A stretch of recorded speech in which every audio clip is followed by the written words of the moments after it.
Hello everyone. In this session, we are going to discuss in detail about the forward and backward propagation within convolutional neural network. We already have got a fair understanding on the complete CNN architecture, which typically involves multiple convolution layers and preferably a pooling layer in between so as to reduce the number of dimensions. So a dense layer is followed by these convolution layers, and whatever output that this dense layer would generate will be fed as an input to your final output layer. So this is the overall perspective that we have gained from the complete CNN architecture. For those who have not gone through the CNN architecture yet, please revisit my previous sessions. I'm providing a link here. Okay. So now let's deep dive into the forward propagation and backward propagation process within CNNs. So for simplicity and for a better understanding, I have come up with a naive and very simple CNN architecture here, which only involves one convolution layer here. I'm not having multiple convolution layers.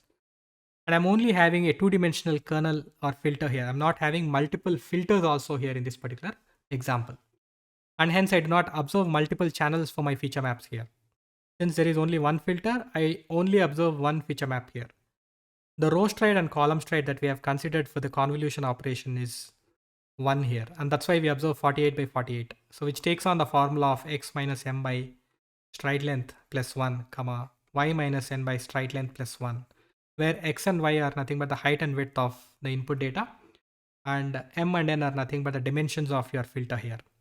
Okay, plug in all of these values, you'll get the shape of 48 by 48. 100 here is the number of observations or number of images that are presented to your network.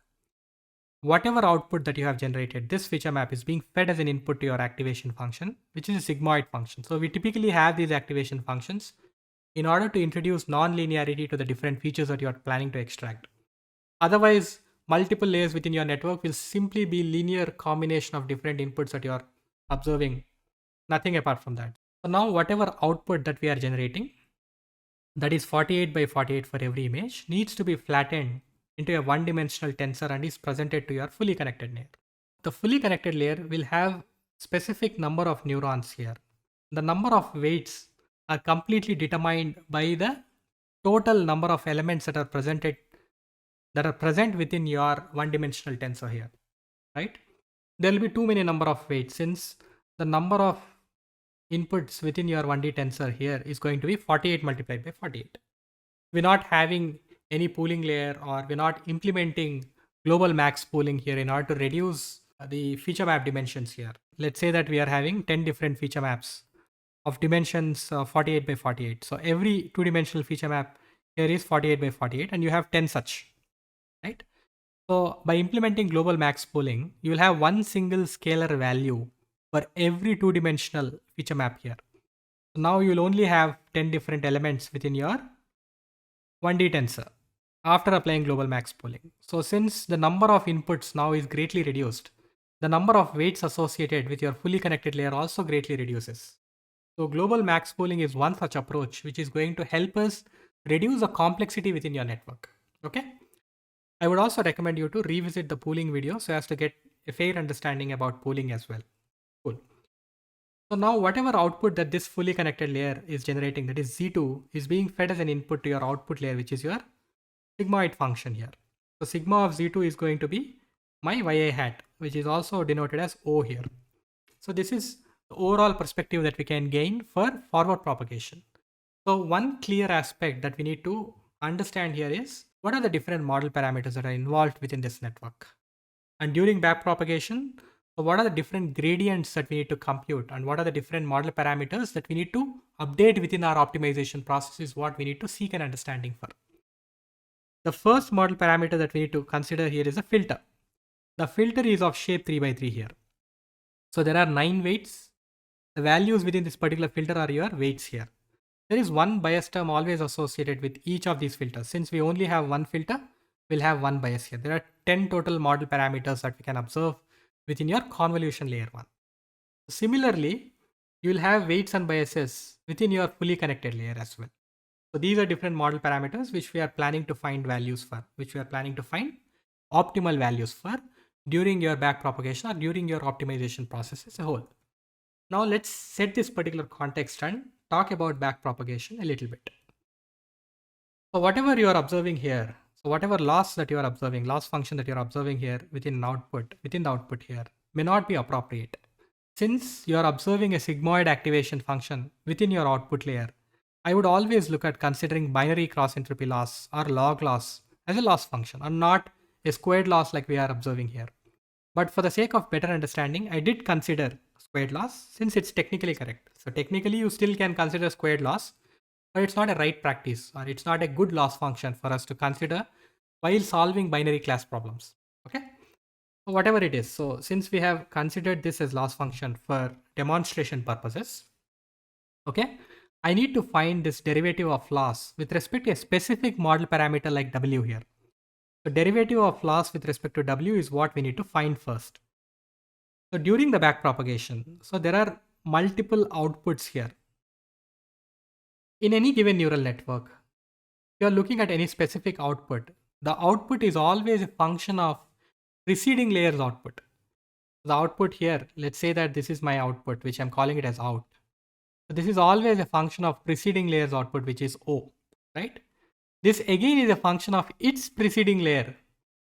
So that is Z of Z2. It's always a function of preceding layer's output. Every output at any given point within your neural network is a function of preceding layer's output again. So we can still go about applying this chain rule of differentiation in order to expand this particular derivative of loss with respect to weight here into multiple components like this. These are various touch points during my back propagation till I observe this model parameter called this weight vector. This weight vector is a model parameter that I'm planning to optimize for in the current context. So I first differentiate this loss with respect to preceding output, which is O. So I can expand this differentiation of loss with respect to W as dou L by dou O times dou O by dou Z2 because that's its preceding touch point, dou O by dou Z2. And then Z2 is a function of the weight vector that we are planning to find optimal values for. And of course, I am going to find the derivative of Z2 with respect to W. This simply is a chain rule of differentiation that we have applied just now. I find the individual derivative values here. Dou L by dou O is going to give me this particular equation. So let's consider this as x square. So differentiating x square is nothing but 2x times dx. X here is going to be yi minus yi hat. So yi hat is nothing but O here. So 2 times yi minus O, and then differentiate this inner term again, which will leave us with minus 1. I can rewrite this as 2 times O minus yi, which is what I have presented here. The same is the case with getting the differentiation of O with respect to Z2. Okay. Same is the case with differentiating Z2 with W.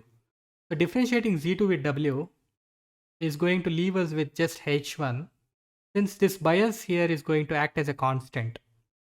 So differentiating Z2 with respect to W, it's not with respect to B, it's with respect to W, and hence this is going to be a constant and leave us with a value of 0.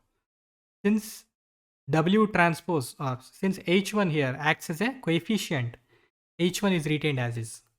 That's what you're observing as a result of this differentiation. You're now going to plug in all of these equations that you have deduced into this complete equation, which is going to leave us with 2 times O minus y1 multiplied by sigma of z2 multiplied by 1 minus sigma of z2 and h1. So this is my resultant derivative value that I can come up with. So now I have found the derivative value. I can use the derivative value. I can plug it in my weight update equation here. So weight update equation here is going to be the existing weight minus eta times the derivative of loss with respect to that particular model parameter. Eta here is going to be the learning rate, which is a hyperparameter. We know about that. So gradient descent is heart of this particular back propagation process or this optimization process as a whole. So let's say that this is your two-dimensional coordinate space where you are having loss function represented on your y-axis, which is a function of weight and biases, or weight alone. Since this is 2D here, I'm considering only one single model parameter. Let's say that on a very simple and naive model, I only have one model parameter where my bias is probably 0. I only have one input feature. In this case, I am now going to consider square loss as my loss function and finally keep on updating my weights. So this is my initial weight that I observed, right? So I find the gradient here. I plug in the gradient within my weight update equation. I find what my subsequent weight here is. Find my gradient again.